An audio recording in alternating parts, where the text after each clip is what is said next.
Today we're going to be talking about 5 music apps or music related products that I use every time I make music. The first one kind of goes without saying, and that's my DAW. I use Logic Pro. I'm a firm believer that use what you're comfortable with or use what you learned on, because in reality at this point it's not like it's 10 years ago, 15, 20 years ago when like there were some serious top dogs in the music making industry, which made it hard to transfer files back and forth. But at this point everything is so easily transferred back and forth. I don't know if it really makes a difference. I use Logic Pro. I learned Logic Pro 15 years ago, back when it was Logic 9, right? And before that I even learned I even learned what was it called, GarageBand, which is kind of similar to Logic. But there's a lot out there. A lot of people, I mean, the industry standard at this point is Pro Tools. A lot of people use it. If you haven't learned anything yet, maybe probably consider using that one, because it's the industry standard. It will help you out going forward. If you go to studios and stuff, that's what they typically use. But if you've already learned Logic or something else, like, stick with it unless you hit limitations and you need to learn something new. So this is obviously, I record all my music in it, and this is something I use for everything. The next is something that I used to use pretty much on every song. In fact, some of my songs are made exclusively with it, and that would be Splice. I don't use it as much anymore. I still use it pretty decently, and especially not for ideas. But it is, 40%, 30%, 50% of my songs have used Splice in it. Like, I used it all the time, and I still use it pretty decent amount. It's a sampling program. It's like $7, $8, $9 a month. I don't know. I bought it, or I joined years ago, so I don't know if I'm like in a legacy plan or not. I really don't know.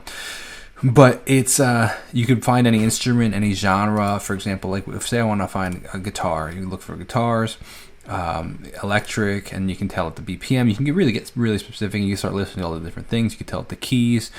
You can sort it from most popular to completely random. Like, there's a lot of benefits to it, even if you just want to use it as ideas. And sometimes what I'll do is I'll find a guitar riff or something like that, and I'll start writing to it, and then I'll add on to it, use it as a bass, and sometimes the original loop doesn't even make it into the final product of the song. It was just a starting idea. So Splice is something, there's a bunch of different options out there. A lot of companies have their own sampling options. Like, so for example, I know that there's just different, I think I started with sounds.com was the first one I had.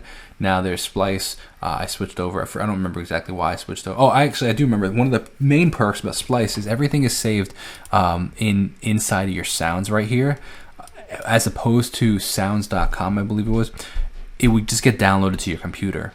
So like, it was kind of a pain to like store the stuff. Now I do believe that these sounds from Splice are saved to your computer somewhere, but it's easily accessed right here, and I can just drag it right into Logic from there. So like, that's a real, like, if I'll go back to Logic, I can literally just drag this right in, and like, it's super simple, as opposed to having to go to my document or download section, and like, it just makes it a bit more of a headache. The next one that I use for every song is AI mastering. I've talked about this in a separate video, and I won't go too in depth into it. But essentially, I tested back in 2016, back when AI mastering was very, very new. I tested the difference between mastering with a professional and mastering with AI. Now, this is almost 10 years ago, so how much better has it gotten? And there's a bunch of companies out there. DistroKid has one, Lander has one. There's a bunch of different options out there, so you can see which one works best for you. And essentially what you do is you take your finished product of a song, mixed and everything, hasn't been mastered, you send it into the mastering AI, and you can tweak some adjustments, and it just gives it a more cohesive, professional, depending what you want, louder, more compressed sound. And they have gotten really good. If you're interested in using the DistroKid version, it's called Mixia, and there's a link down below if you're interested. You can save 7% on your first year's subscription. In fact, anything that related to DistroKid, you can sign up and save 7% with the link down below. But there's plenty of options out there, and it's worth checking out. And especially if you haven't been mastering your music, definitely consider checking out an AI master. I think the AI gets a weird rap if you say, but just call it an online master, and it feels a lot less weird if calling it AI, artificial intelligence, right? The next one that I use is more for songwriting, but it's RhymeZone. And if you're not familiar with it, you can use any sort of rhyme website or anything like that. But when you get stuck on a song idea and you're like, okay, I know I need to rhyme with this word. What do I do? For example, say the word is, I don't know, just random tree.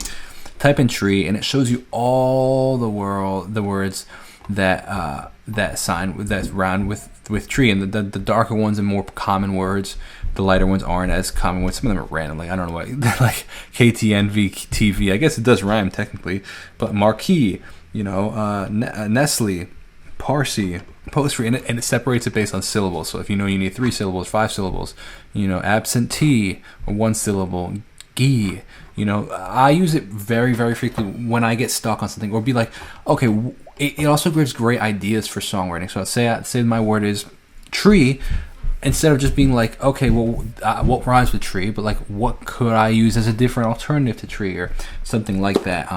Definitely some sort of rhyming app is huge. And the last thing that I use on every single release is a distributor.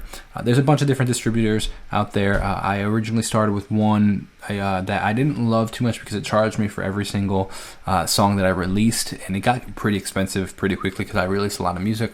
And it kind of felt clunky. It kind of felt like it was out of date. I currently use DistroKid. I've been using them for years at this point. I don't even know how long. The cool thing about them is you can release unlimited amounts of music for one price per year, which is crazy. They were a pioneer in that format, and they're pioneering a lot of things. You know, getting music on TikTok was one of the first things that they did compared to any other company. They offer a lot of perks, so I definitely recommend checking them out. Again, anything DistroKid related, you can use a link down below and save 7%. But in order to get your music on Spotify or TikTok or Apple Music or anywhere, Amazon if you want it, or Instagram, you need a distributor. And every time I release music, I have to use a distributor. One of the benefits I've also found to using DistroKid is they're quick to release music. Sometimes I would use other distributors and it would take like forever to get the song online, or it would like put it on Apple Music quickly in a day, but then Spotify would take like 9 days, and I'm like, well, like this is kind of dumb, because like if I'm trying to promote a release, it's already been released there but not here, so it kind of looks weird promoting it. So I like them. That's who I recommend, and if you want to choose somebody else, you're more than welcome to. But those are the 5 things. It'd be Logic, Splice, a distributor, AI mastering, and RhymeZone. I'd love to know in the comments down below if there's something that you use every time you release and make music. Otherwise, I hope you enjoyed this video. Let me know what your thoughts are down below. I'll see you in the next one. God bless and peace out.